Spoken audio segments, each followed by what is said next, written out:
Evet arkadaşlar, bir pisti daha bitirdik. Bu videoda bahsetmeyi unuttuğum, şuraya atlamışsın dediğiniz bilgilerinizi, anılarınızı veya bu pist için tiyolarınızı mutlaka yorumlara bekliyoruz.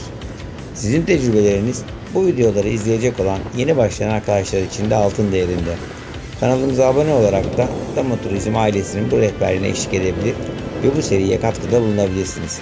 Sorularınız ve önerileriniz için yorumlarda buluşalım. Bir sonraki pistte görüşmek üzere. Şimdilik hoşçakalın.